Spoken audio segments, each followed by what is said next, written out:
there, record, then go back. All right. So some of these things will be a little bit of a repeat of what we talked about on Thursday, just to kind of pick up these themes again and where we left off. And this is something we did talk about on Thursday, that really there's no such thing as pure water. I think the only pure water that I can think of is like distilled water, which is a very man-made thing. And in nature, even like the cleanest of springs will have dissolved salts in it and dissolved minerals in it and all sorts of different stuff in it. And that's why they say like there's some spring water in the world that actually like gives you nutrients. Like it's actually like very good and healthy for you, some spring water with a lot of minerals in it. And so yeah, the takeaway here is that there's no such thing as pure water. It really just, it doesn't exist in nature. Even rainwater that falls, according to the science, they need some sort of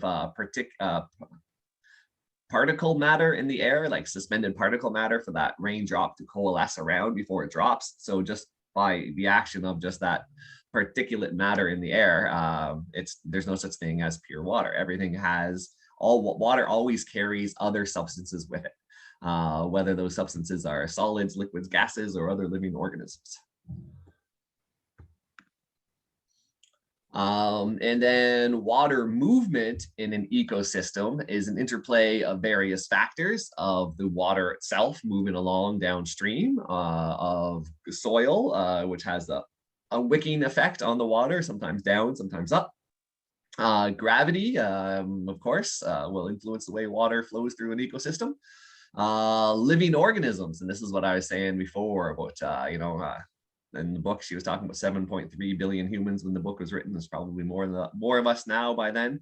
And we are made up of 60% water. So that's a lot of human reservoirs traveling around the planet here. And especially as groups of humans move from one area to the next, we're moving water around. And not just us, of course, but other animals too. Think about back in the day when the bison used to roam the prairies. Think about how much water they were moving around. Like it's interesting to think about living organisms as being water reservoirs. Temperature, of course, will affect the movement of water, and so will air.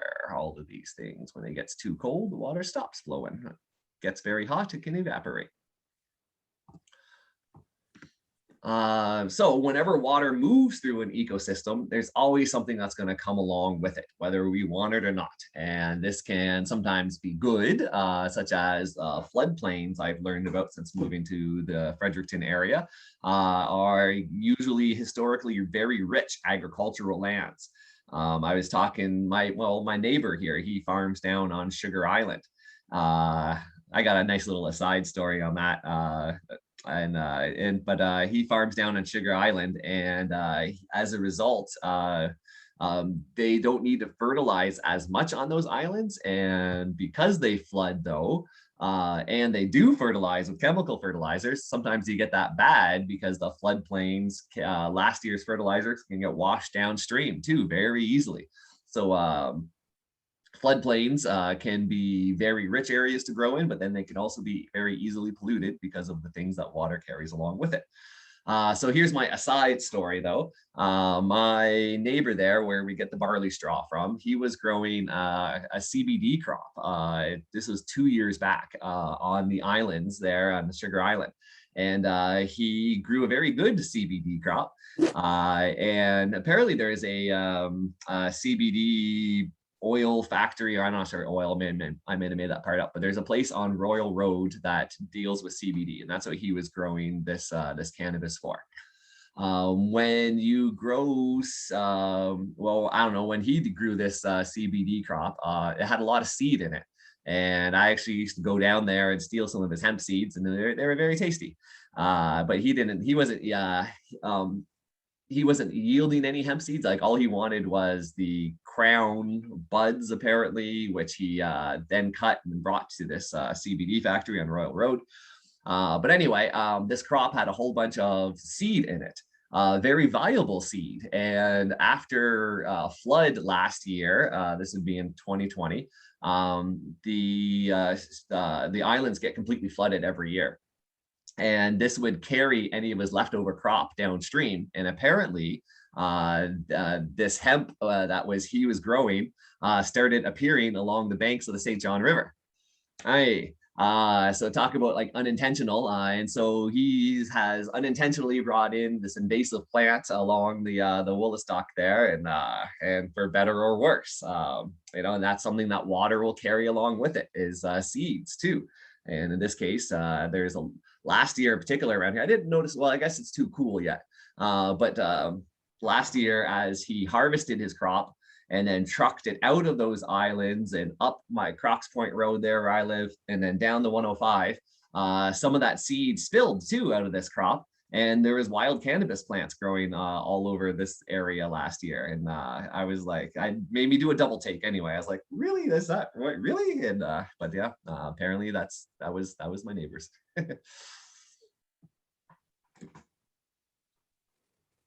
All right, so water carries along things with it. In chapter 3 here in the Heidi Hermary book, we'll be talking about how water is held in the soil and how water moves through the soil, the carrying capacity of water, plant and water relationships, and what this all means to the market gardener. So first, we'll talk about how water is held in the soil. And so keep in mind 2 ways that water leaves the soil is either by gravity or evaporation.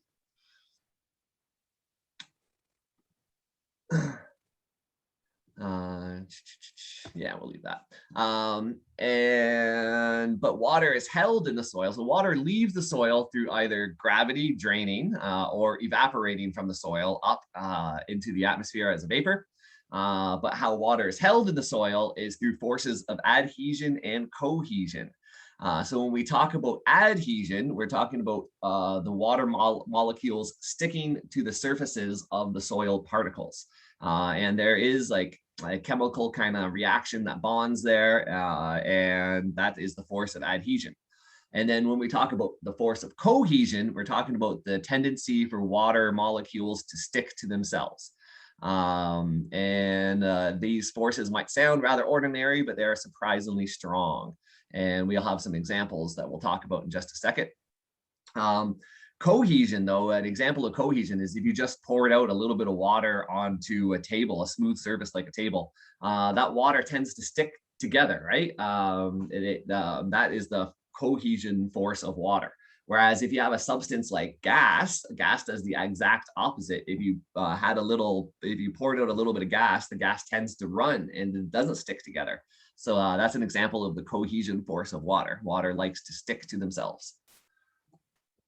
All right, so here is an example of adhesion of water sticking to we were talking about water sticking to soil particles, but water will stick to other things.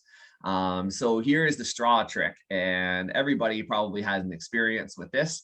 Is if you have some water in an ordinary clear plastic straw, which is now terrible, don't use clear plastic straws. But back in the day when we used to use clear plastic straws, and you have some water in that clear plastic straw, you gently remove the straw from the glass, and then you allow that last little droplet of water to fall, which is a good example of how gravity works on water.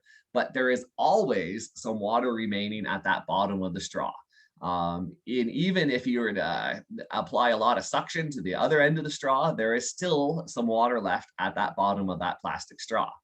And so that suction is a good example of evaporation and how evaporation works on water. But there is still just that tiny little bit of droplet on the bottom of the straw. And that is the force of adhesion, where water tends to stick to other things. And the same thing happens in soil. Water will stick to soil particles. So that little droplet of water at that bottom of the straw, it's composed of millions of water molecules. Otherwise, we wouldn't be able to see it if it was just like a water molecule.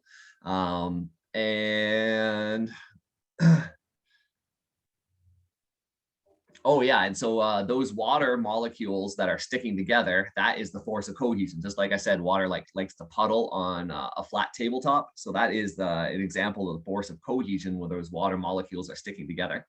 But the water molecules, as they stick together and do that cohesiveness, they're also doing some adhesion by sticking to the side of that straw. So that's an example of water adhesion and cohesion all at once. So gravity and evaporation is not enough to completely remove all of the water. And that's pretty much what happens in the soil too. So sometimes in different soil types, and different soil types will hang on to water more aggressively than others, such as clay soil, of course, will hang on to water much more aggressively than sandy soil. But that's exactly what happens in the soil, whether it doesn't matter on your soil type. Clay, of course, will hold on to more than sandy, but there will always be some water available, but like water that adheres, that sticks to the soil particles, but it's simply not available to plants. When it gets to a point where that last bit of water is sticking to that soil particle, those plants actually can't remove it from that soil particle. So even though sometimes, especially with clay soil can sometimes look moist, but the adhesion effect is so strong that plants can't absorb water. Something to keep in mind. So here's another trick here. This here is another adhesion kind of experiment. And many of you probably have already experienced this. If you have a small puddle of water on a countertop, that all groups together because of the force of cohesion. And this is very effective on a marble countertop. Then you put a nice flat lid on it, just like a pot lid, let's say, onto that marble countertop with that puddle of water, and then you try to lift it straight up. It's surprisingly difficult to do. There's actually like quite a bit of force that you have to use in order to lift that pot lid straight up. If you slide the pot lid towards a corner of the counter, it gets much easier to pick up. But that pot lid trick there is a good example of the adhesion effect of water. And just with a little bit of water on a smooth marble countertop with a pot lid on top of it, and you try to lift it straight up, like it takes a good yank in order to get it straight up. And so that's a good example of like exactly how strong water can be in that force of adhesion. So it's quite a strong force. So as I was saying, regardless of the soil type, whether you're dealing clay or sandy, and I'm just using those as opposite ends of the spectrum, there are still lots of spaces or pores between the soil particles. And so here we have a list of soil textures that start with the largest pores and then moves to the smallest. And as I was saying, your coarse sand is going to be your largest pores, and your heavy clay is going to be your smallest pores. And then you have this whole other range in between fine sand all the way to silty clay. And that's your whole other range. Sandy soils, just because of the structure, that very perlite-like structure we were talking about, have much more pores and therefore are able to drain much quicker than clay soils. So when water enters the soil, it coats all the different soil particles, and then it fills all the different pores that are in between the soil particles. And under normal circumstances, the water will drain from those larger pores. And then what remains in the soil is held by forces of adhesion and cohesion, the tendency for water to stick to surfaces, those soil particles, and the tendency of water to stick together. And so after you have saturated a field and allowed it to drain just from like the force of gravity, so that there is no puddling anymore in the water, the field is saturated, like completely saturated without any puddling. That's what we call field capacity. And when we talk about field capacity, that is the capacity of the field to hold water. No more water is going to be leaving that field by the force of gravity, but evaporation continues to operate, both directly from the soil and then indirectly from plants sucking up that water and then releasing the water vapor and allowing it to evaporate that way. That is a term there I want you to kind of put in your back pocket for now, is that field capacity term. That is a completely saturated field, and there is no more water that's leaving the field by gravity. And what is left in that field is just being held there by those forces of adhesion and cohesion. And that's what we call field capacity. That is the capacity of that field to take on water. Now, evaporation, as I was saying, will continue to operate until that force of adhesion within the soil is stronger than the force of evaporation. So think about that one for a second. Especially on a hot day, sun's baking the soil, and it's going to cause evaporation, especially of the surface water, and that the water that's held in those between those soil particles is going to evaporate upwards. And what that's going to do then is that's going to dry out that top layer of soil. And then water from underneath that is going to wick upwards. And then that force of evaporation will continue until the soil is dried out.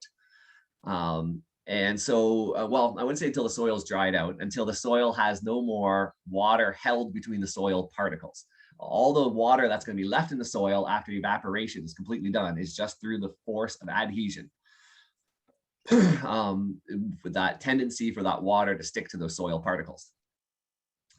And so even though there might be some residual water left in the field, just like with that straw trick we were talking about, and that water that remains at that bottom of the straw, even though there is some water left in that field, that the water is adhering to those soil particles so strongly that plants aren't able to take it up from the soil. They're not able to remove it from those soil particles. And so that is the opposite of field capacity. Here we're talking about the permanent wilting point. So field capacity is your field is completely saturated, and that's how much water your field can hold. That's the capacity of your water or your field to hold water.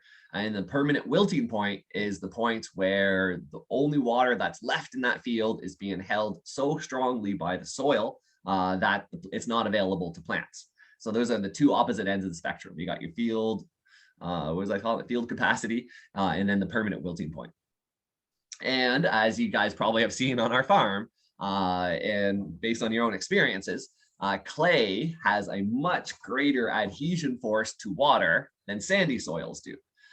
Sandy soils will reach that permanent wilting point much quicker than clay soils will.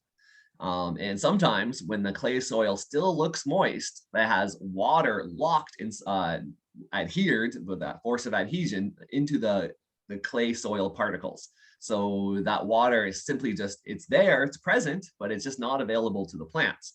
So you're at that permanent wilting point. Okay, and so I want to bring in a third term here, is the plant available water. So if we have a completely saturated field that is at capacity, total saturation and allowed to drain, and then we have on the opposite end of the spectrum, we got that permanent wilting point when plants aren't able to take up any more water. The difference in between that is the plant available water, right? Does that make sense to everybody? Yes.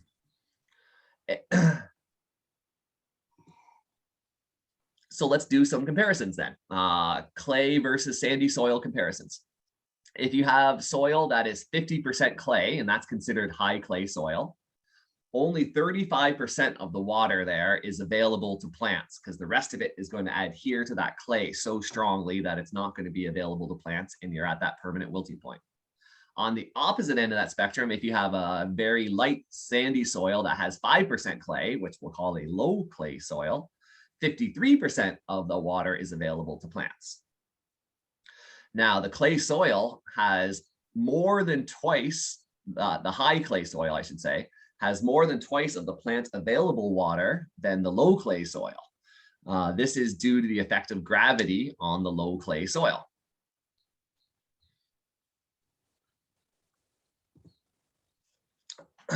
So what does this all mean though? When we're out in the fields and we're doing some watering, this is what it comes down to. That was kind of like the science behind it, but this here is the takeaway. The takeaway is that clay soils often will need to be watered more thoroughly, but less frequently than sandy soils. So think about that on the farm. When you're watering, we want to water deeply, but we can get away with not as frequent of waters. And that's, and then whereas the opposite end, their sandy soils often need to be watered less thoroughly, but more frequently.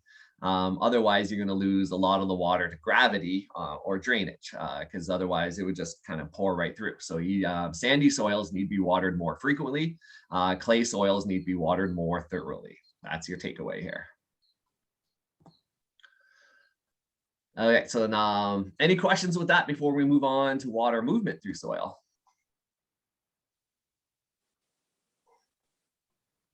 All right. So I often like to describe clay soils versus sandy soils just for that contrast. But rarely is any landscape one homogeneous soil type. As we dig, we were talking about soil profiles there the last time we were diving into this Heidi Hermary book. We will find different soil layers and different soil textures. And even within those soil layers and soil textures, they're a mix. It's rarely is that you're going to get 100% clay, because that's a very refined thing that humans do in order to make pottery. And rarely are you going to get 100% sand. Again, that's a very refined thing that humans will do to spread on beaches or sandboxes and that kind of thing. But often that's going to be mixed. So you might have, like I was saying in that previous example, a 50% clay soil is considered a high clay soil. And a 5% clay soil is considered a low clay soil, but that still leaves 50% of something different or 95% of something different. So we often will have a some mixed soil there. It might be dominant in one soil particle than another, but they're going to be mixed. And then we'll also have mixed soil textures. So sometimes we will have a sandy soil that's on top of like a finer, like not exactly like man-made gravel, but like a rock, like a finer type of rock. And so the question is, how does that influence the movement of water? Or what happens when you add in clay layers to that mix? And we'll get to those questions. They're just questions to ponder for the time being. There's a fella out there that did a lot of study on water and water movement through soil. His name is Walter H. Gardner. He's from the University of Washington. Here are some quotes and thoughts from Walter H. Gardner here. He says that water is nearly always moving through the soil. It can move downward after rain or after irrigating, especially in sandy soils, as we were talking about. The gravity and drainage moves it downward pretty quickly. It can move upward, just like we were saying, when the sun bakes the soil, the top layer is going to dry out first, and that's going to create a bit of a wicking area where the bottom soil, the soil underneath it that might be wet will move up, and then that evaporation will continue. So that's downward movement through soil, and that's upward movement through soil. And it will also move horizontally through soil. It can move overland through irrigation furrows, of course, or ditches or swales and those kind of things, or if you make aeration holes. And it can also move horizontally through the soil by the plant roots. So if you think about a plant that's growing and has all these roots down in the ground, those plant roots are going to suck up the water, the available water through the soil particles through the roots and then up through the plant. And much like I was trying to describe with evaporation, where evaporation, the sun will bake that top layer and evaporate the top layer. And then that causes a bit of a wicking effect where the bottom layer underneath it is a little bit more wet, and that water will move upwards to fill that dry spot. And then it'll continue to get evaporated if the sun's still shining or the wind's still blowing. Much the same happens around plant roots, though. Those plant roots will suck up the available water that's in the soil particles up to a point, of course, up to that point of adhesion and cohesion. But those plant roots will suck up that available water through the soil particles. And then it will create gaps in those soil particles because of it, very small gaps we're talking about. And then the saturated soil next to these plants horizontally will move horizontally again to that wicking effect near the plant. Takeaway here is that water is always moving through the soil, and it moves in all directions through the soil, downwards, upwards, and horizontally. Two major forces move liquid water through the soil pores, and that's gravity, that we already talking about that, and adhesion. And the water will continue to move until those forces balance out. So think about this, the downward movement of water. Again, just for contrast, we'll think about sandy soils, and the water drains very rapidly through those sandy soils, but according to those laws and forces of adhesion, eventually it'll hit a point where those soil particles, the water will adhere to those soil particles so strongly that gravity won't affect it anymore. And so that's what I'm talking about when that water will continue to go downwards until those forces balance. And then same with the sideways. So as those plants absorb that water and those soil particles dry out, or the spaces between the soil particles dry out, and more water comes into there, that process will continue until you get to that point, well, that permanent wilting point where the adhesion forces are too strong and then it stops moving.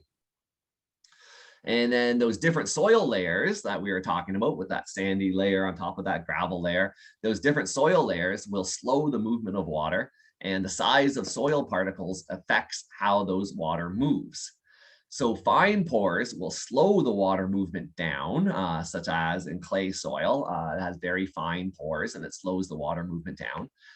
But water will continue to flow in all different directions still. It just slows it down. And stratified soils, they tend to hold more water for plant use than uniform soils. So think about that one there. When you have different layers of soil on top of each other, whether it's a predominantly clay soil on top of I'm trying to think of something for contrast, on top of like a silty layer, no matter what your different layers are, in general, stratified soils will tend to hold more water for plant use than uniform soils, which is interesting to think about. And I have an example here. So here's a working example. This is taken right from Heidi Hermary's book, where she's referencing Walter H. Gardner's work here. If you think about a clay layer, and that's easy to think about because we got lots of clay at the farm.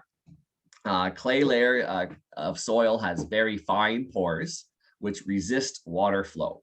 Water will pass through clay, but the penetration is so slow that the water table will often build up above the clay. So if the clay is the top layer, such as we have a top layer of clay at the farm, that often results in puddling and pooling and then running off. And we see that at the farm big time.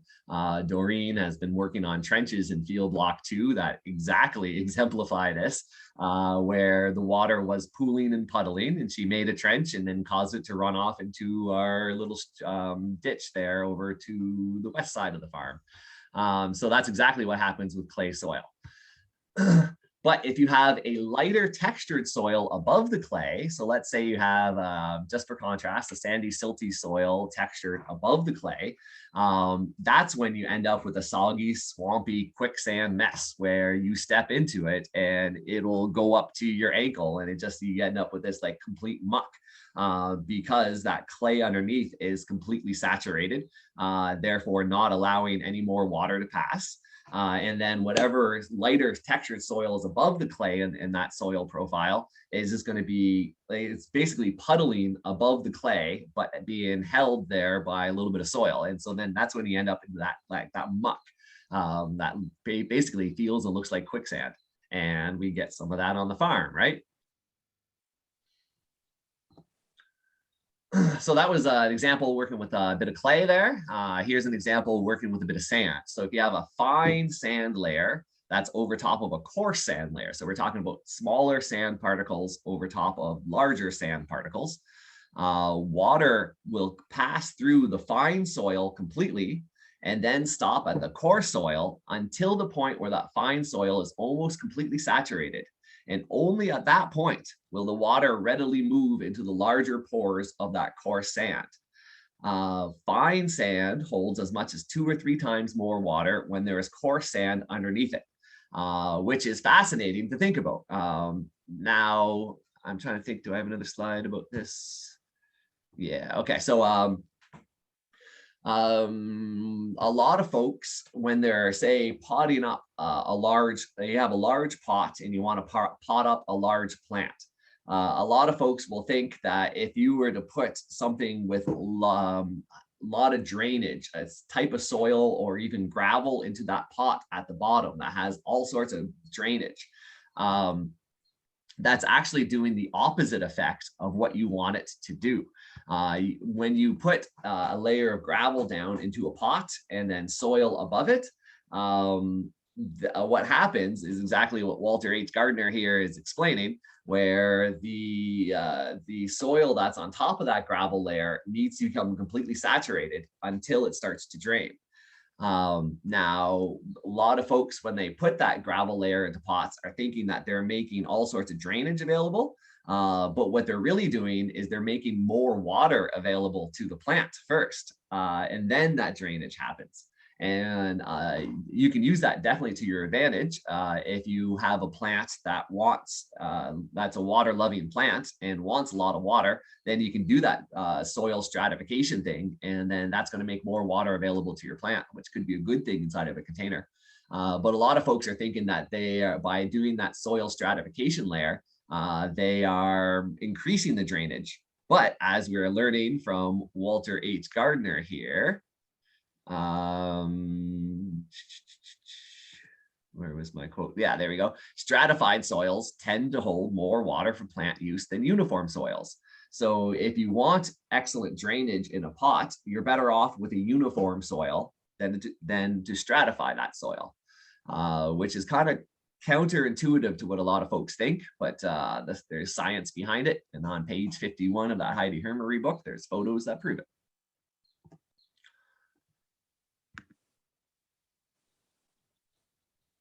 Okay, so this Walter H. Gardner fella also talks about vertical mulching. Has anybody heard about vertical mulching?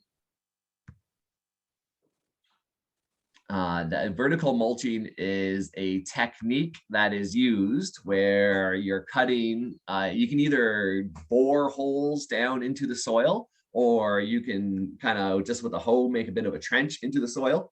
And you're looking at deep channels that are going to go through more than one soil layer profile.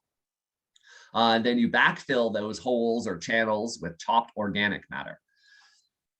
Now, if that chopped organic matter remains open at the surface, as in you didn't put any dirt over top of it, any soil over top of it, it's just open at the surface, then those vertical mulching is very effective at moving water deep into the soil. So picture with our heavy clay soil, and picture you make a hole like 2 to 3 feet deep into that heavy clay soil. Say you have a hole boring machine, for example, and you're making a hole 2 to 3 feet down, or an auger of some sort, just a hand auger will do too. And you make a hole down 2 or 3 feet deep. And then you're going to backfill that hole with, say, like leaves or wood chips that have been run through a wood chipper. So it's all chopped and fine material, and you pack that into the hole. It's a great way to bring water down, it's a great way to drain clay soil and bring water down into deeper layers.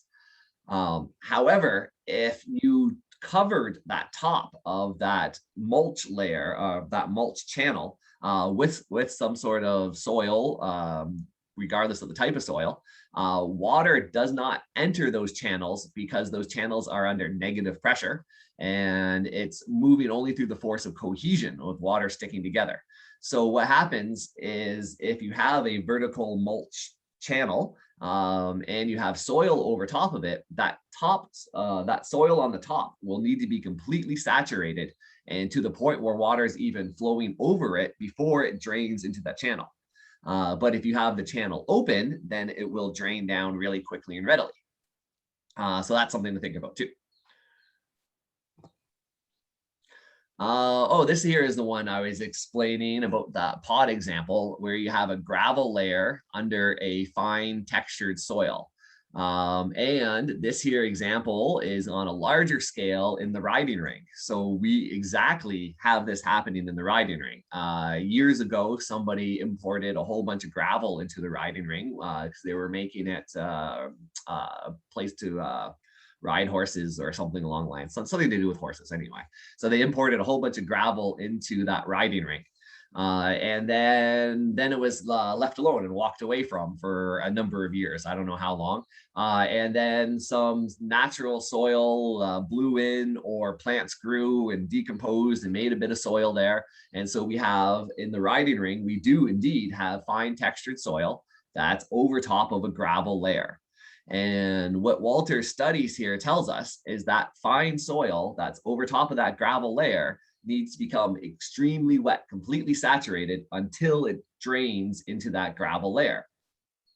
So just like I was getting at before, placing a layer of gravel into the bottom of a pot or a container will cause the soil above it to actually hold more water than it normally would, which is counterintuitive, but that's the way the science works out, and that's the way it actually happens.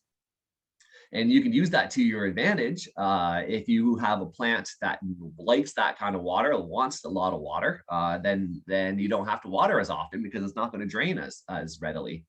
But then that could also be to your disadvantage if your plant prefers well-drained soil material. And if your plant does prefer well-drained soil material, like I said, you're better off to go with one uniform soil than to stratify it. When you stratify it, it causes the soil to hold more water.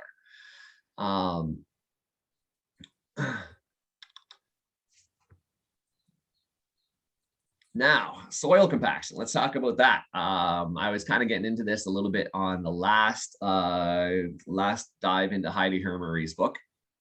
Whenever water hits the top surface of the water and then gets drained downwards through gravity, it's going to bring down the smallest of soil particles down with it.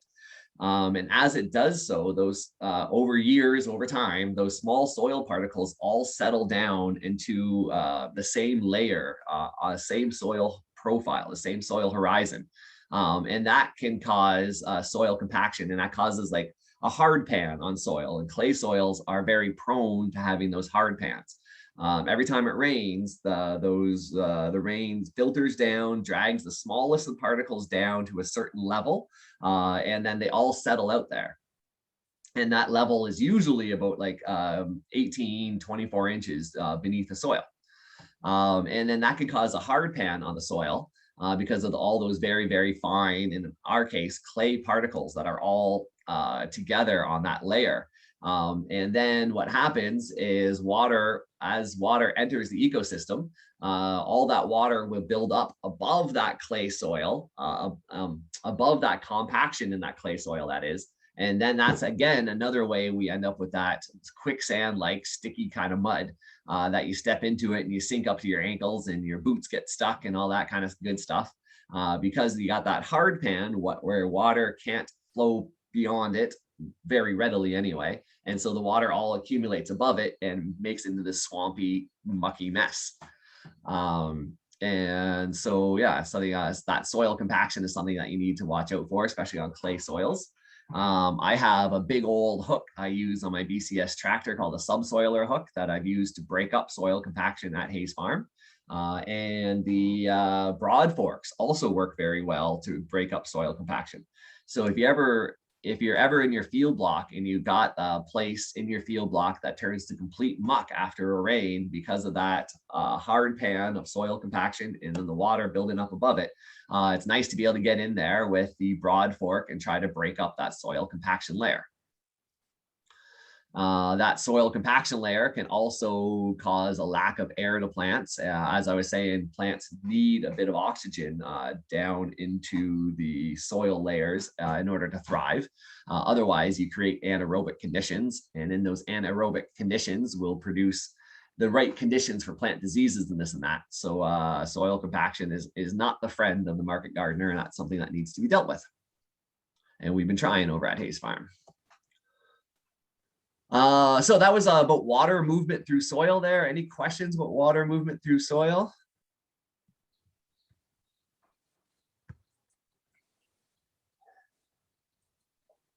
And again, you guys are welcome to take a deeper dive into all of these things by checking out that book from our library. It's available there. I say library, but our bookshelf at the main room of the farmhouse there is what I'm talking about by the library, and the book is there.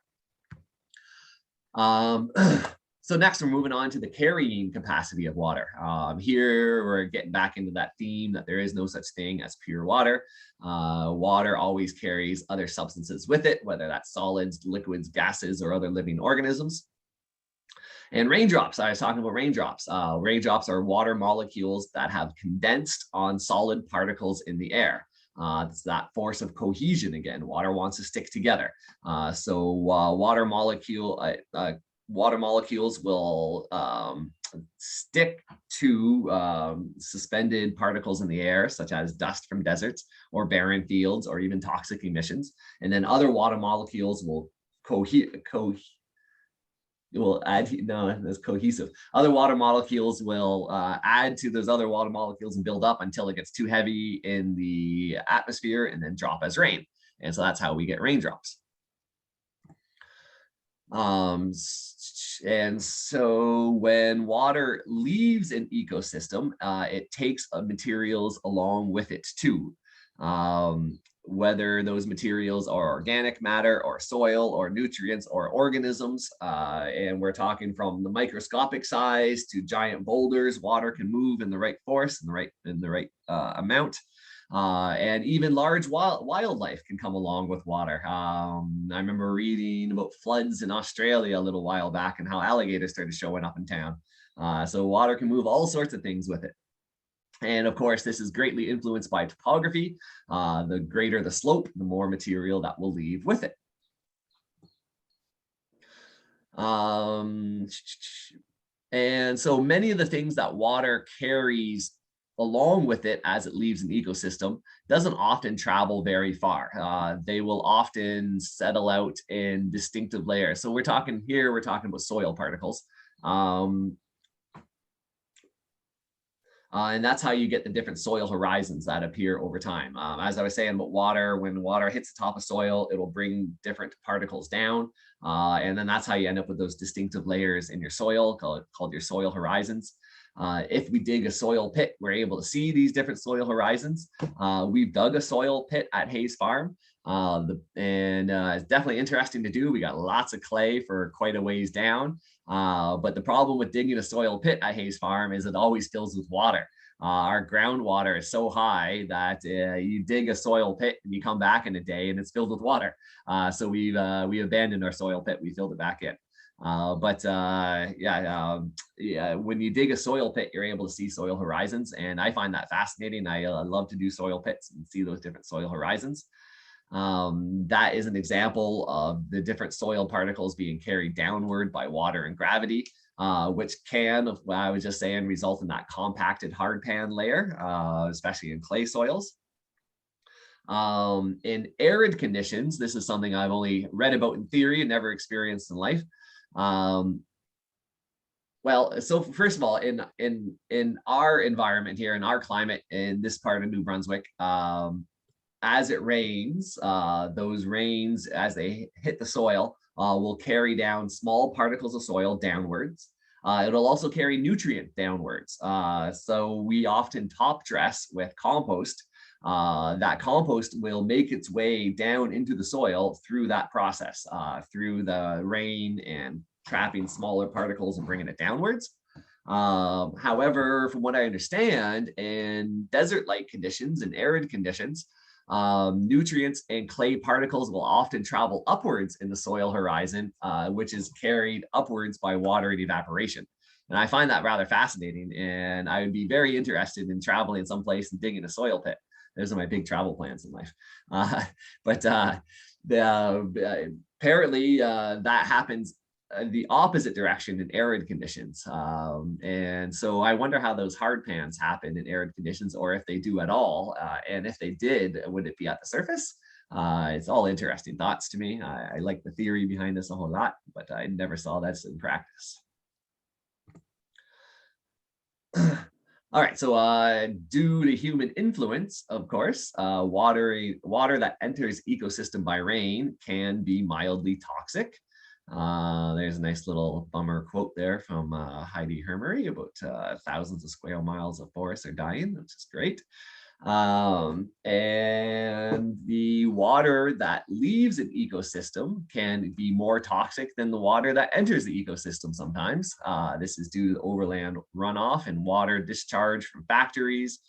Think about water running off conventional farms, or even say organic farms with big manure piles. It can bring things with it, bring nutrients with it.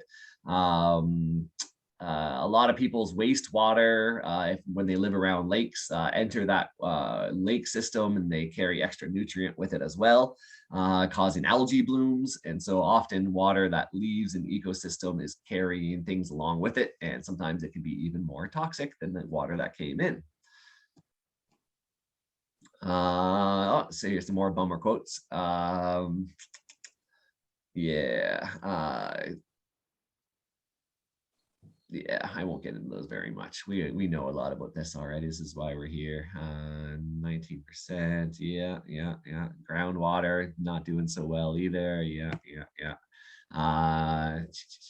Here's another good one. Pharmaceuticals and organic waste products found in streams. There's lots of that too. This is a lot of studies from the US, but I don't expect Canada to be too much different. A lot of our lakes and waters and streams are polluted, which is very unfortunate.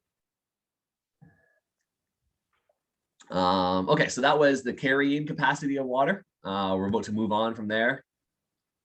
If anybody has any questions, let's hear them. Otherwise, we're going to move on to plant and water relationships here. So this here isn't very new to a whole lot of folks. Plants require water, of course. They need it to build up their bodies, build the cells in their bodies.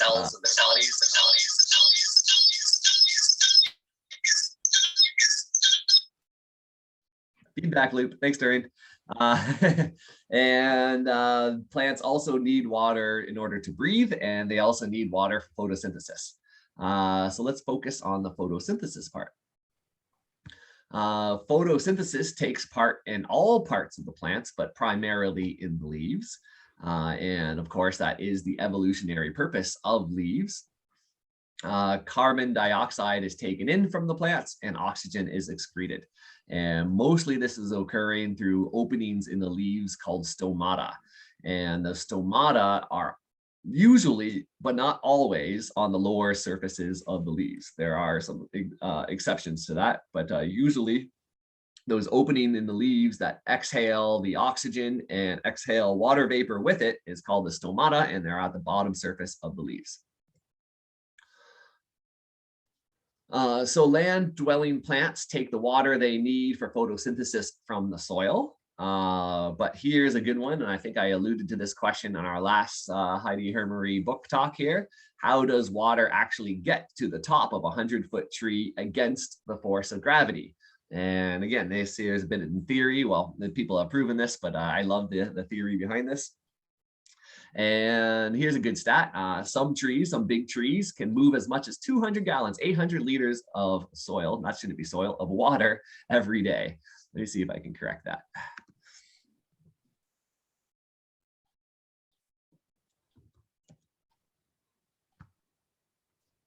That slide suddenly got very small. Wow, is everything that small now? Nope, just that slide. I have no idea why that slide got so small. Maybe it has something to do with this being so big. Nope. Why did that get so small? Change your font size. Yeah, but why did it just do that for me? I don't know. There we go. Okay. All right, I think that's fixed. Some trees can move, I still have a typo, man, after all of that. Some trees can move as many as 200 gallons, 800 liters of water every day. And this is done through the forces of tension, suction, and negative pressure. So we were talking about those stomata, right? The stomata is on the underside of the leaves. They are releasing oxygen, and they're also releasing water vapor at the same time. Picture that tree that is full up of water, as many as 800 liters of water, giant tree, lots of leaves, all full of water.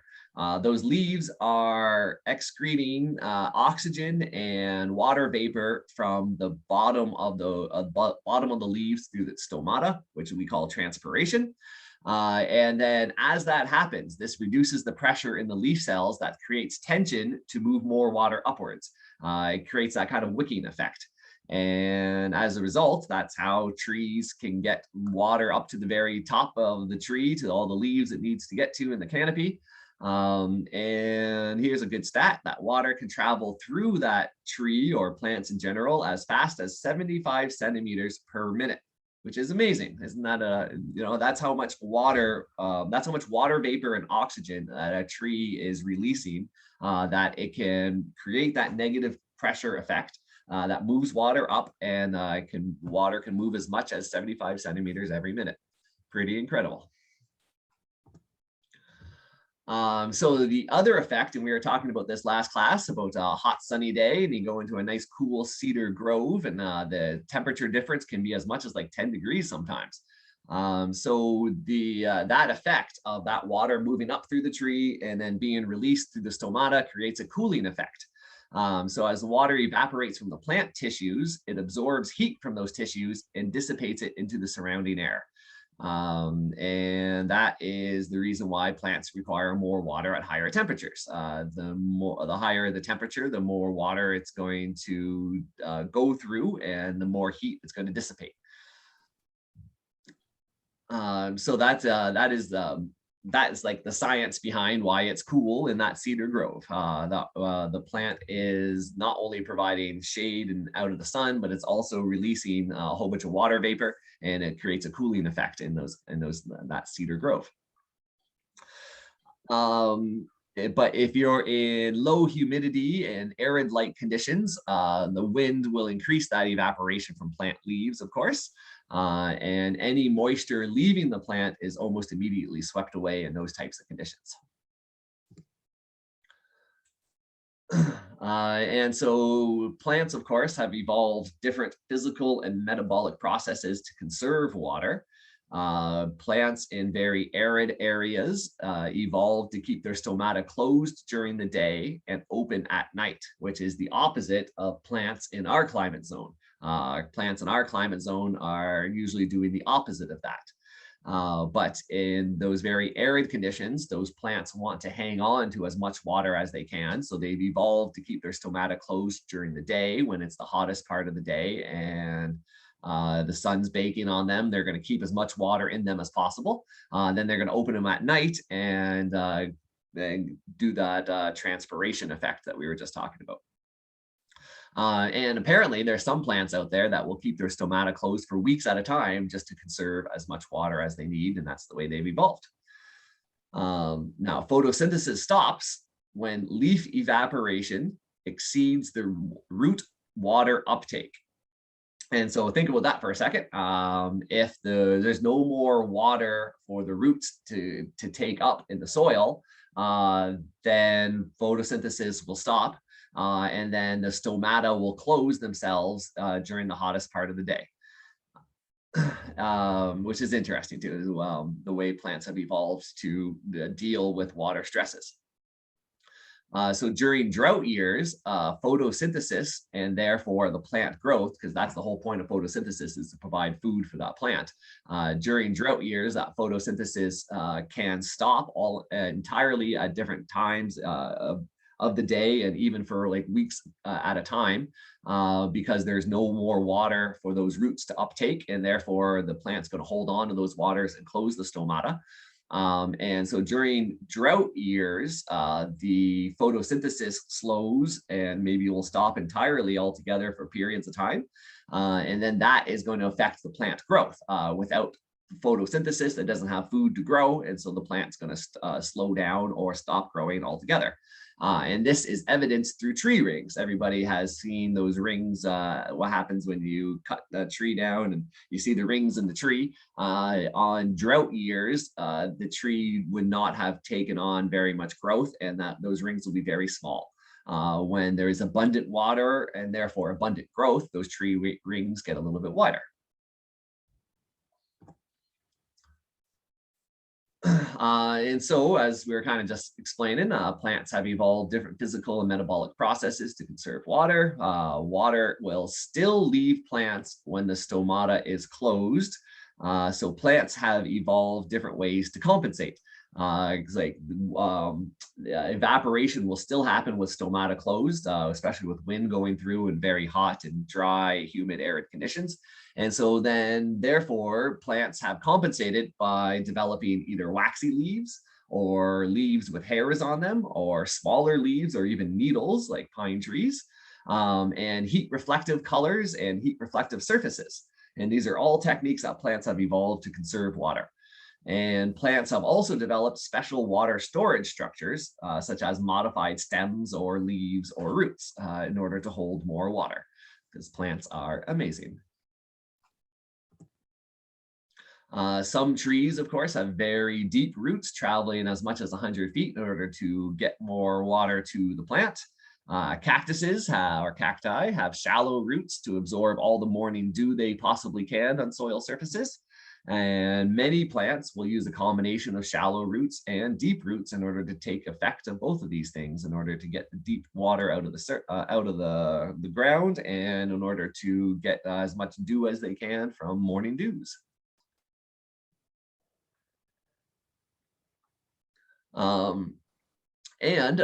This year, you should see evidence of this. This is the reason why we want to keep all of our newly seeded newly seeded things in the greenhouse moist all the time, because plants won't germinate until the moisture conditions are just right. An extreme example of this is California desert superblooms.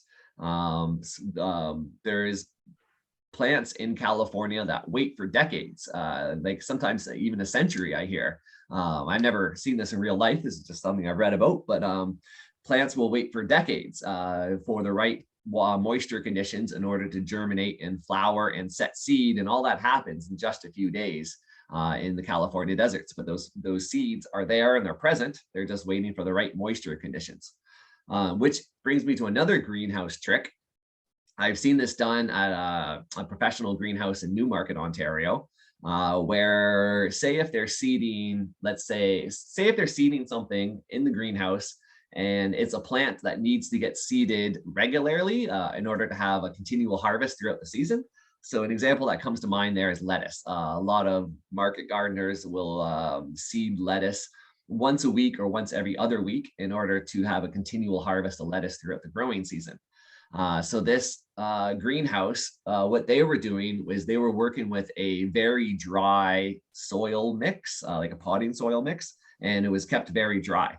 And they would seed, if they were seeding lettuce that week, they would seed enough lettuce for several weeks into the future, but only moisten the one that they want to germinate now, and they'll keep the other ones as dry as they can, and they'll take them out in another week, another 2 weeks, or another month even, and then wet them in order to cause this germination thing.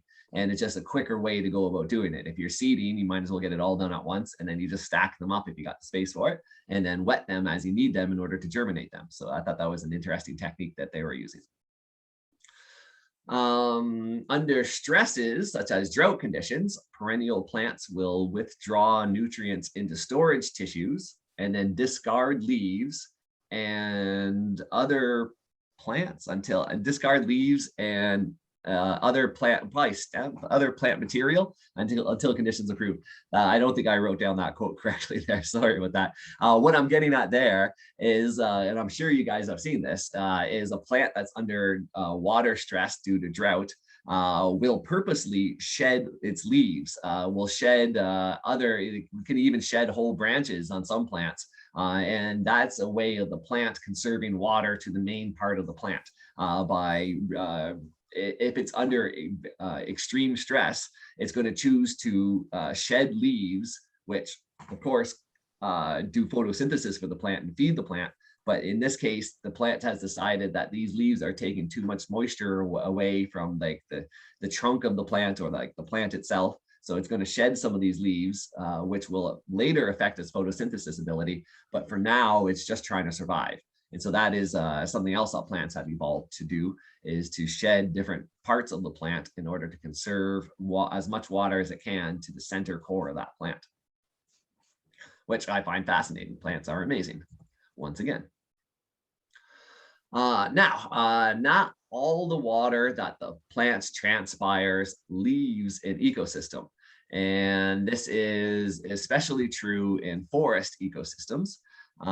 As the stomata transpires, those holes on the underneath the leaves, as they release oxygen and water vapor, the water vapor is often sent downwards, because that stomata are often underneath the leaves, into a cooler, shadier environment. Because of this cooler, shadier environment, the plants below the forest canopy then transpire less water, and less water will evaporate from the soil surface. That's that whole stacking of forests. So when, say, Irving goes in there and clear cuts a forest down and then applies glyphosate to that whole deforested area, and then goes back in there and plants trees that are all monoculture, you end up with just one stage of that forest canopy, really. Whereas in a naturally occurring forest, you have different stages of vegetation underneath it. You have those big tall trees, and then you might have some shrubs underneath it. You might have some wild roses underneath them, and you might have ground cover underneath the wild roses. And so you have all these different layers of forest canopy inside of a forest, and they all work together. The very top trees are expiring the most water, making a cooler, more humid, shadier environment for the plants underneath it that prefer that. So that is the ecosystem, a natural ecosystem working all together and for each other. But when the humans go in there and replace with monocultures, you lose all of that effect, and you lose quite a bit of diversity, that's for sure. It's been demonstrated that tall trees also extract water from the lower soil strata and then excrete it into the soil surface. So we were talking about some trees having deep tap roots that go down like 100 feet. So think about that one for a second. And these trees, even if it hasn't rained in several weeks, these trees with their very deep taproot, perhaps they have, some of them, if they're in the right spot, may have hit an aquifer 100 feet down. And so those trees are transpiring that water all the way up through the tops of the trees and then releasing it to the plants underneath them. So you get a much more resilient ecosystem without the need for rainwater, because that tree is doing that effect for the plant, for itself, and then all the plants underneath it, which again amazes me. Plants are amazing.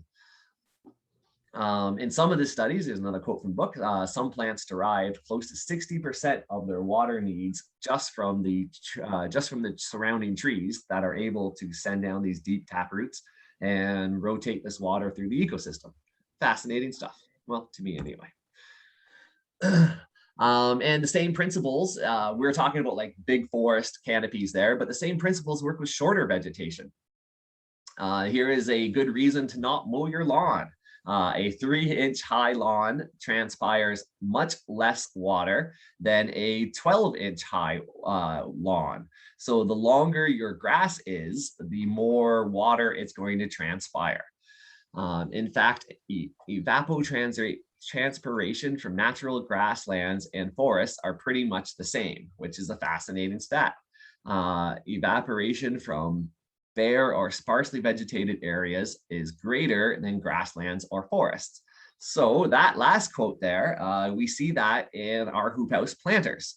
In newly seeded areas, that is very bare soil, that those areas in our hoop house dry out so much faster than areas where we have a lot of plants in there, especially if the plants are dense, like those onion plantings. Onions are only these like sticks, well, not necessarily sticks, but these stems that grow straight up. But there's still that transpiration effect is still happening. They're sucking up water, they're releasing water as they grow and transpire that water. And then that area where the onions are is actually even though you might have applied the same water amount to those onions as the bare planter next to it, the bare planter next to it is going to dry out so much faster than those onions because of this kind of evapotranspiration effect, which is a fantastic word. Throw that one in your back pocket, evapotranspiration. So if you want to, and this is one of the reasons, remember over here at my home garden, which we will all visit later in the season, I am on very light, sandy, silty soils. And that is one of the reasons I wanted to turn my front lawn into a meadow, is for this effect, so that it will retain more water in my immediate ecosystem. And even though my garden is a little bit of ways away from this meadow, it's still going to attract more water into that ecosystem. And that's what I need in my place. I need more water. Whereas at Hayes Farm, we have, well, especially this time of year, a problem with too much water in some spots. And then that's why we are opening up beds and doing that stale seed bed technique in those beds, because we want to we want some of that water to transpire and dry up from some of our fields. So, knowing this here about about how plants suck up and then release water makes you a better gardener, because you're able to use that to your advantage. Not every farm should be managed the way I manage my light, sandy, silty soils here, because you might not have light, sandy, silty soils at your place. And likewise at the farm, what we're doing at the farm with that stale seed bed technique is good for the farm, but it might not be appropriate for other places. Just knowing these here principles behind the way water evaporates and attracts and leaves an ecosystem will make you a better gardener, because you'll be able to make these decisions better for yourself.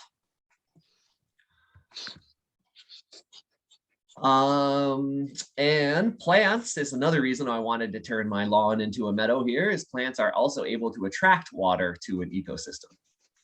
Water, of course, you've seen morning dew effect. Water condenses on cool plant leaves and on coarse surfaces of organic debris on the soil surface. That's like your morning dew there overnight. And plants can absorb some of this water directly through its leaves. And some of it will collect and then drip onto the soil surface. And then much of it is re-evaporated as the temperature rises during the day. If there are no cool surfaces on which the water can condense, such as plants, then the water will remain in vapor form and then will go up into the air, and eventually will turn into precipitation. But you're losing that in your ecosystem. So again, this is things that you can use to your advantage. Knowing these facts, you can use it to your advantage. And if you want water to leave your ecosystem, it's good to have some bare soil for a short period of time. Whereas if you want to attract water to the ecosystem, you want the more plants as possible. Here's another example that I use at my home garden. When I plant onion, I will often companion plant my onion with dill. And if you guys ever seen mature dill grow, you got this very fine leafy plant with an umbel-like seed head on it. There isn't a whole lot of vegetation to it. It's a very center stalk. It grows up to maybe like waist high, maybe even higher than that. What I'm trying to do when I companion plant my onions with dill is just trying to create that understory effect, just like the forest I was talking about. And that dill is going to provide just a very light shade for my onions, but it's also going to transpire water through its leaves and keep my onions a little bit more moist. So that's a technique I use in a very light, sandy, silty soil.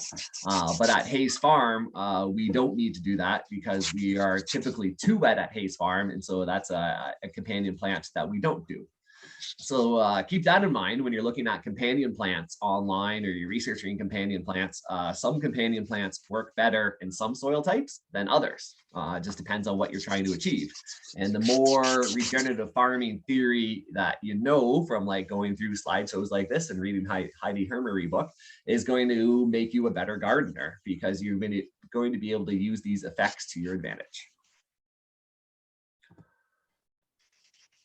Okay, so some folks wonder, we were talking about morning dew there on the last slide and how it collects and how plants use it.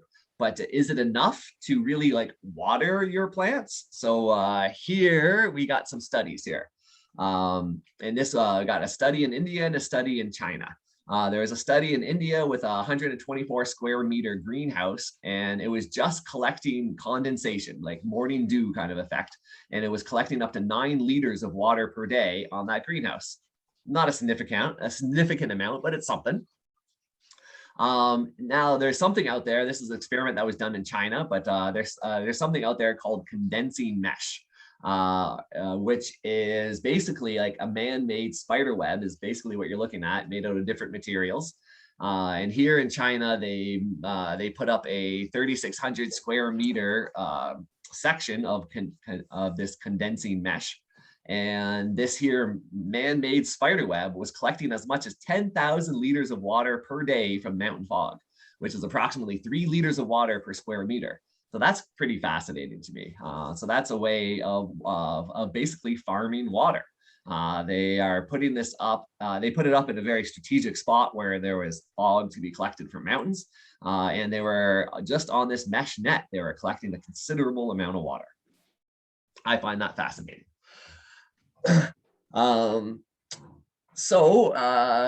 This here is another stat where an estimated leaf surface of just one large street tree is upwards of 1,000 square meters. So that's a lot of surface area to collect condensation in the morning, this morning dew.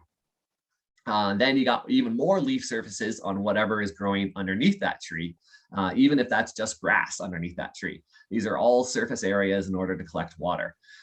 So having more vegetation around in an ecosystem is going to collect more water for that ecosystem, even if it's just in the form of dew.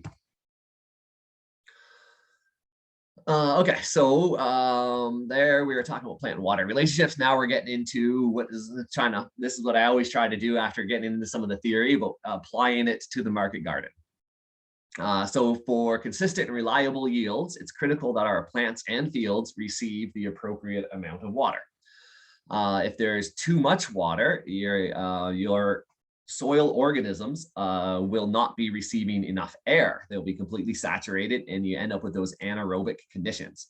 And then that will essentially literally suffocate plants and microbes and create anaerobic conditions. And that's not a good thing. I keep talking about anaerobic conditions because those create the right environment for plant diseases, has no oxygen, and plant roots need a certain amount of oxygen, and we want to avoid anaerobic conditions. So if you have too much water in your ecosystem, you're looking at killing your soil organisms and they're not going to receive enough air, and then bad things will happen. Whereas on the opposite end, if you have too little water, the living organisms that are in your soil won't be able to grow and multiply. And this is the reason I like raised beds so much at Hayes Farm. As you can see with our heavy clay soil, and especially say like in field block 1 and 2 area, that heavy clay soil will get completely saturated and then create puddles and pooling of water, which probably might, in theory, might be creating a little bit of anaerobic conditions underneath it. If it stays for too long, it gets saturated for too much. When we create our raised beds next to this, though, we are creating those raised beds in order to create a bit of drainage, and then that's where we're growing our plants, and with much better results. We won't be able to plant into those into the pathways in between our beds because they're completely saturated. I am slightly concerned about anaerobic conditions in the pathways, and that's a reason we get in there with the broad fork. It's still too early in the season to do that, but that's a reason you get in there with the broad fork and try to open those up and create more drainage holes. And that's a job that will need to get done in field blocks 1 and 2 later in the season when it dries out a little bit more. Yeah, Mark, I was gonna say, like, after you talked about that kind of anaerobic soil, that muck around field block 2 definitely had that weird smell to it. Yeah, so you're talking like yeah. that access road? Yeah, like kind of Yep. right where we were building the composter. I never really thought about it, and I was like, oh, I think that's that smell you were talking about. Yeah, it's not a pleasant smell, and No, a death smell. yeah, exactly. It is a death smell. Absolutely, it is. Yeah, we could get into that access road and go at it with the broad fork, or maybe I should consider hooking up my subsoiler hook to the BCS and running through that. Now I keep talking about the subsoiler hook. Let's take a look at this.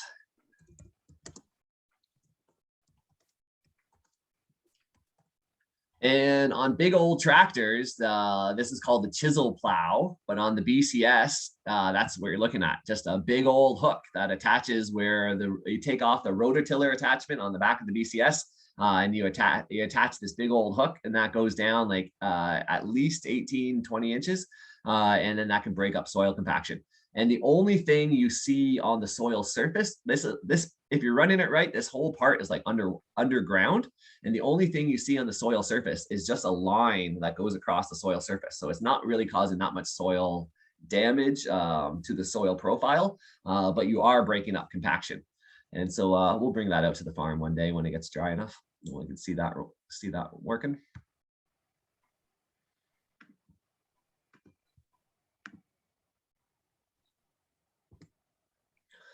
All right, so let's think about when we transplant plants. Our plants are being potted in most potting soil. As I was saying in our greenhouse management, most potting soil is not even soil. It's a bit of a misnomer. Most potting soil is made up of peat. Peat is not soil. Peat is peat. It's mostly organic matter, which is a great thing. Don't get me wrong, organic matter is great. But most potting soil is predominantly peat. You can also get compost dominant potting soil, or you can make compost dominant potting soil, which is something I want to look more into. And you can also make potting soil from coconut fibers too, that core. And so most potting soils are very well drained. So in this case, we got, say if you have like a 4-inch pot with a tomato growing out of it, it's in this potting soil, this very well drained potting soil, and we're going to put it into our heavy clay soil in our field. Essentially, that very well-drained potting soil that you put into your clay field becomes a mini bucket. As soon as you make a hole and put that well-drained soil into that hole, it becomes a bucket, and that horizontal movement of water will get wicked into it, and that little hole full of potting soil you made is constantly filled with water. Just like when I was saying we dig that soil profile, our soil pit at the farm to look at the soil profile, it constantly fills in with water because our water table at the farm is so high. So that's something you got to think about. That could be to your advantage if you're putting in a plant that wants a whole lot of water. You got that coarse soil mix, that free draining coarse soil mix. You pop that in there and you're going to create that mini bucket effect, and that plant's going to get lots of water. And that could be a very good thing for that plant. Although if it's a type of plant that doesn't want a lot of water, and you're wondering, oh, why isn't my plant doing well? Well, there's a very good effect there. When you pop in just a small hole with very well drained soil, or this is another example of that vertical mulching I was talking about, because that's essentially what we're doing here, is you're creating a vertical mulch hole by putting in that potting soil there. It fills with water. It drains the clay, the saturated clay soil will drain into that potting soil hole that you just made.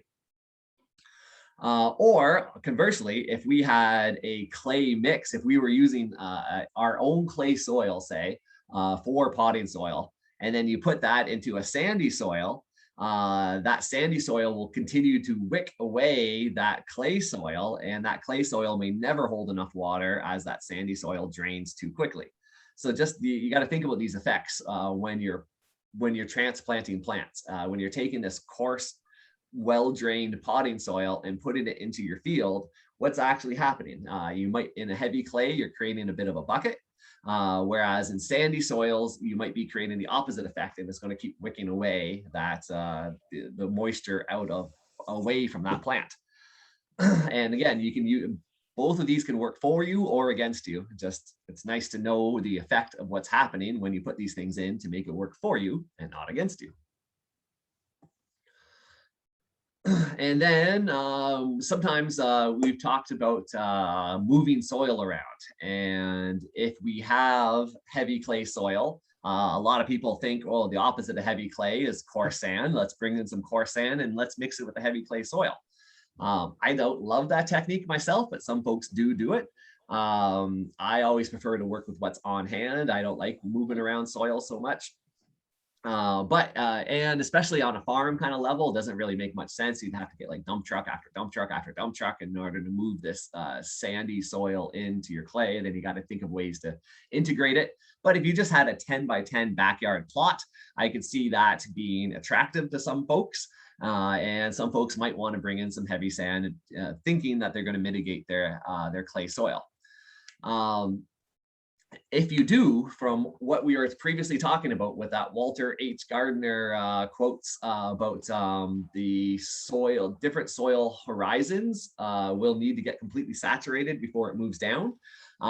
If you are moving in that heavy sand, you don't want to just lay it on top of the clay soil, because that clay soil will become saturated and all the water will move up and completely saturate that sand, and you'll end up with that quicksand type effect.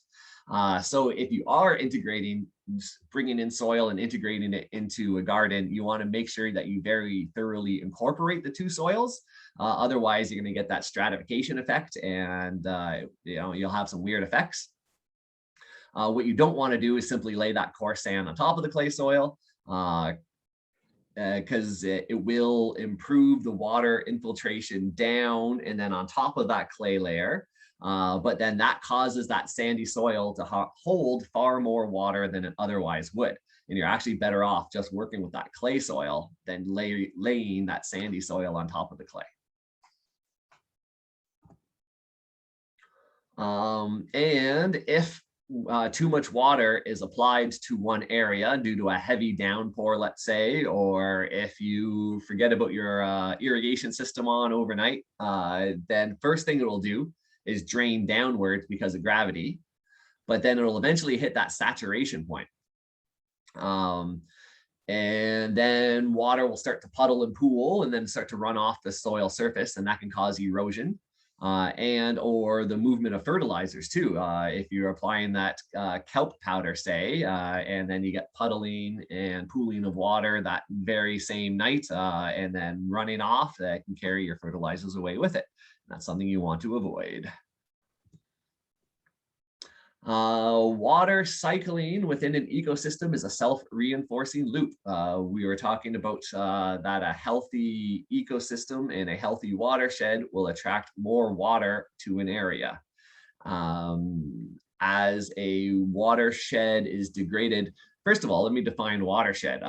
Watershed is an area of land on an ecosystem that where all the water drains into that area, that watershed, essentially, due to the different forces like topography, for example, is huge, because if you have a ridge, then as the water hits that top of the ridge, it's going to shed the water in different directions. And every ecosystem operates within a watershed. So when we talk about a watershed, we're talking about an area of water where the water all kind of drains into that area, that watershed.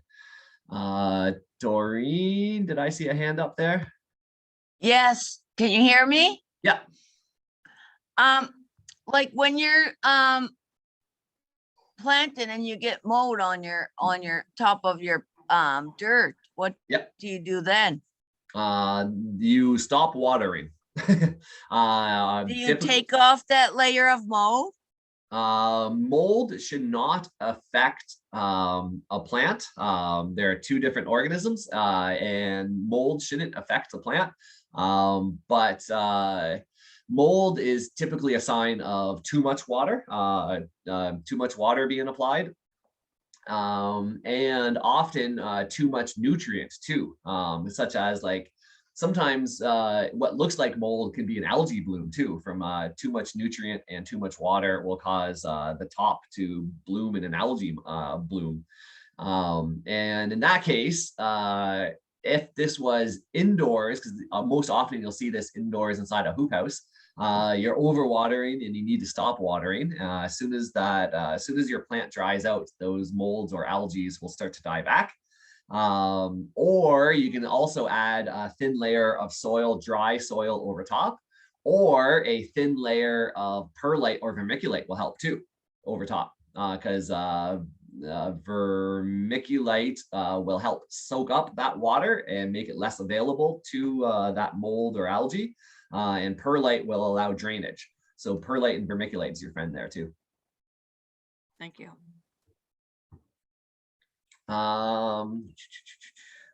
So yeah, you got to think of your garden as part of a much wider ecosystem and a much wider watershed. And the healthier your wider watershed is, the healthier your garden will be. You often will hear about, well, back when I was kind of starting gardening and started farming and this and that, I was always amazed by the organic farmers in my area that also participate in land stewardship in their ecosystem and in their watershed. And if you think about it, they're just helping their own farm and garden grow, because your own farm and garden is part of a much wider ecosystem and a much wider watershed. And the healthier the much wider ecosystem and much wider watershed is, the healthier your garden is going to be. Your garden, it's not ideal for your garden to be a complete oasis in the middle of a paved, whatever paved city or whatever it happens to be. Although if you are urban farming, sometimes that is the case. And I have seen this in downtown Detroit. Detroit went through this whole period of building this car factories and whatnot, and super rich and super wealthy. Then they crashed. Everybody in urban Detroit moved out to the, everybody that could afford it in urban Detroit moved out to the suburbs, and urban Detroit became a bit of a ghost town and a bit of a food desert and this and that. Much of it's paved over. And then folks started gardening again, and right in downtown Detroit, there's all sorts of neat gardens happening. When those gardens first got established, they were all surrounded by gravel and very unhealthy ecosystems. But the more gardens that get created in downtown Detroit, the more healthy and vibrant that wider ecosystem gets. So as I was saying, I was always amazed by gardeners and farmers in when I was starting out, that would not only manage their garden and farms, but then also take on land stewardship projects in and around their farms and in their area. And well, really, it's a self-serving kind of thing. Like, not only are you doing well for that ecosystem and watershed, but the healthier that ecosystem is around your farm and garden, the healthier your garden's going to be. You shouldn't just think of your garden as a small little oasis in the middle of a wider area. You should think about how your garden incorporates into that wider area. And the healthier that wider area is, the healthier your garden and watershed is going to be. So it's all in your best interest to take care of your wider ecosystem. Isn't that, Mark, like, this is a bit more political, but like, I know there's a movement called like bioregionalism, where instead of working politics on the scales of like, oh, New Brunswick, these like arbitrary lines drawn around it, people are advocating for like, why don't we manage like our social and like political and economic systems based on like bioregions, so like a watershed region or like a bigger region, just because it's kind of like, you put a climate policy in place for just, whatever, like right across the border from Quebec, but probably northern New Brunswick and northern Quebec are like more similar than other places. So I don't know, it's just an interesting idea, like about greater politics in terms of how we break up systems. Yep. That reminds me of the Migratory Bird Act, right? If you take care of bird habitat for, let's say, hummingbirds, just because my hummingbirds have returned this weekend, yay, hummingbirds! If you take care of your hummingbird habitat in your immediate area, but they fly to Venezuela in the winter, it's out of your hands. And that's what the Migratory Bird Act was all about, is trying to get different countries to kind of work together. And yeah, nothing stops at these man-made geographical borders that we have set up. And yeah, never heard that term before, bioregionalism, but makes a lot of sense to me. I had another thought there. Yeah, which also makes me wonder too about pre-contact and First Nations and how they divided their land into different areas. Obviously, the Wabanaki people were all along the St. John or Woolastock River there, that watershed. And I wonder if more natural geographic areas and where different humans have settled had to do with those kind of watersheds and whatnot. I have no answer to that, but if anybody does, let me know. I do think that out here, so like the Wolstogwe would have settled along the river, and then the other Wabanaki nations around. I've seen maps where the borders are kind of like overlapping, and so there is like this shared space where more than one people would have gathered, and for maybe reasons for trade and other things. But it was very not what it is now, like this stagnant border. You know, you can't go from here to there. Like we can't go into Maine, is what I'm thinking. But yeah. Makes good sense to me. All right, so let's consider drainage trenches for a second. In agriculture, a drainage trench, so you'll hear a term called tile draining. And often when people tile drain an agricultural field, they're talking about laying down these plastic tubes that have holes in them. And then sometimes sometimes they lay this down in gravel-filled ditches with a drain at the bottom of it. And that's what we're talking about with drainage trenches. But if you are doing these drainage trenches and you are backfilling or top filling it with soil, from the work that Walter H. Gardner has done there, the water will only flow into those tile drains when the surrounding soil is completely saturated. No water will flow into the drain unless an impermeable layer causes an accumulation of water above it. So if you are putting in tile drains, it's best to put that in above a clay layer or a hard pan layer, because as we were talking about with soil stratification layers, it's going to require the entire upper layer to become completely saturated before it moves down into the lower layer. So you want to put your tile drainages just above that lower layer. And then when that upper layer becomes saturated, it's going to drain into that tile drain.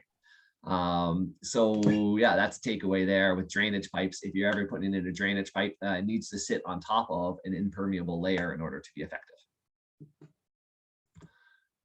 Okay, so that was all in chapter 3. I got a bunch of stuff on chapter 4, but we're approaching 11. So I want to get to one thing in here in particular. Well, here's let me see here.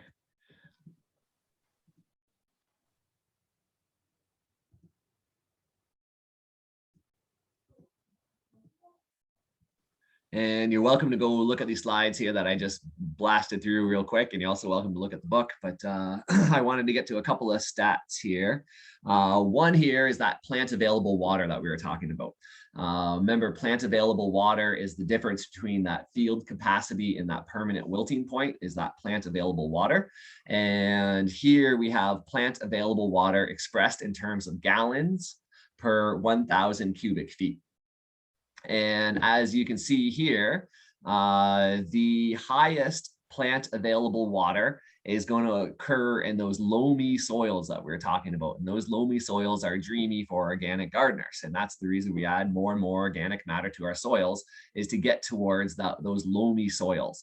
Those loamy soils will hold more water than your other soil textures. And will also make that water more available to plants. And that's what adding organic matter to your soil is doing, is you are increasing that soil's capacity to hold water and then release it to your plants. Whereas with very coarse sand, it drains so readily, so rapidly that there isn't very much water available to your plants, we could say.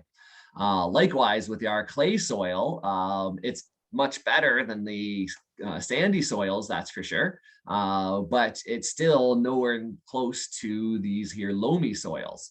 The loamy soils is where it's at. That's what we're trying to achieve as gardeners by adding more and more organic matter in terms of compost and mulch mostly. So those are some stats there about what kind of plant available water you can expect from different soil types. This is the slide I wanted to get at, and we'll probably leave it here for the day. So we're talking about humus levels here, and your humus levels is increased by adding organic matter. Remember that humus level is where that humus layer is where that magic happens, where soil organisms exist that can break down the organic matter that you're adding and turns it into that humus layer. And the more humus layer that you have, which is directly a result of the percent organic matter in your soil, the more humus layer that you have, the more the soil can absorb water and then release it to your plants. So here we have two examples. We got soil A and we got soil B. Soil A has a 1% humus level and can hold as much as 10,000 gallons of water per acre. And soil B has a 6% humus level, which means it can hold as much as 56,000 gallons of water per acre, which is quite a difference. So if, oh, by the way, here's a stat for you. You're typically, for a market gardener, your ideal amount of water that you want to add to your garden is 1 inch per acre of land. So 1 inch of water per acre of land. And when you do get a rainfall of 1 inch of rainfall over that acre of land, that is the equivalent of 28,000 gallons of water for every acre. Let me try to break that down here. I want gallons to liters.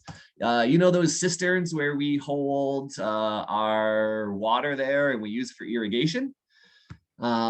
Each of those cisterns holds 1,000 liters of water. And so if we have 28,000 gallons, we were talking about in that slide, we're talking about 127,000 liters of water. So that 1 inch of water over top of an acre. And now keep in mind that our field blocks, when you add them all up, and this is including the non-existent 10 and 11 field blocks, but when you add up all of our field blocks, we are growing on just over an acre at Hayes Farm. And so your ideal amount of rainfall that you want on your market garden is 1 inch of water per acre. So if we do get 1 inch of water per acre, you're looking at 28,000 gallons. If we convert those gallons into liters, we're looking at this many liters of water, which is the equivalent of 127 of our cisterns. So we have a bank of 5 cisterns set up. Well, we have 2 banks of 5 cisterns set up. And even with those 2 banks of 5 cisterns, which looks like a considerable amount of water, it doesn't come anywhere close to that 1 inch of water over that 1 acre stat, right? If we wanted to add 1 inch of water to our gardens, we are looking at moving as much as 127 of those cisterns per week, which is amazing, right? And so there's nothing that really can substitute for a good rain. During the middle of summer, during like a very hot, dry summer, we might fill those cisterns twice a day, often using municipal water because during hot, dry summer, our rainwater is not as abundant. And so if we are filling those 5 cisterns, well, say 10 cisterns in the morning and then using that to water and then filling them again in the evening and using that to water, we're going to go through 20 cisterns for that one day, the 21,000 liter cisterns. If we do that 5 days of the week, we're up to about 100, and that's like takes actually like a lot of work in order to fill and move that much water. So we could fill and drain those cisterns twice a day, every day, and just barely come close to this here stat of 1 inch of water per acre kind of stat. So I find that kind of fascinating because a lot of folks look at how much water we use, and even though we are using as much water as we are, it doesn't come close to what 1 inch of rainfall will do for your garden. So it's an interesting stat. Okay, so with that magic number, that 1 inch of rainfall over 1 acre, it's going to deliver 28,000 gallons per acre, which is what, close to 130,000 liters of water. That 28,000 gallons in soil A is going to hold 10,000 gallons because of that 1% humus level. And then that remaining 18,000 gallons is going to pool, puddle, and run off over the land. Whereas that soil B with a 6% humus level can hold all of that 28,000 gallons of water and still want more. And you're not going to get any pooling, puddling, and running off over the land. It's going to hold it. And so here is a great reason and great argument to keep building up your organic matter in your soil. It's going to be able to absorb so much more water and make that available to your plants than soil with low organic matter. So yeah, that's what I'm gonna leave it at for today. But I really like that slide in particular. And that makes a whole case about why you want to build more and more organic matter in your soil. And as I was saying, there are more slides here available. You're welcome to go and work your way through the slideshow. You're welcome to go and pick up that Heidi Hermary book and give it some more reads. I hope everybody found something interesting in this here lecture today, and some takeaways about how to manage water in your ecosystem. Any questions out there before we wrap?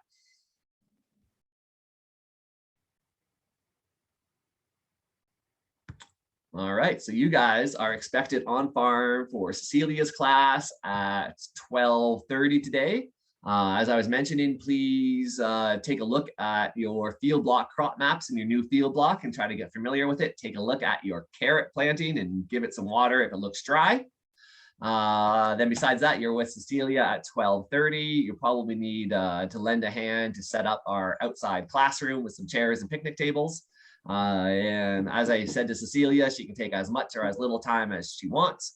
And if you end up a little bit early and you got some more time, please try to get familiar with your field blocks and check in on those carrots like I've been saying. All right, fellas, bye for now. Fingers crossed, I'll see you on farm tomorrow. Feel better, Mark. Thank you. Right. See you guys. See ya.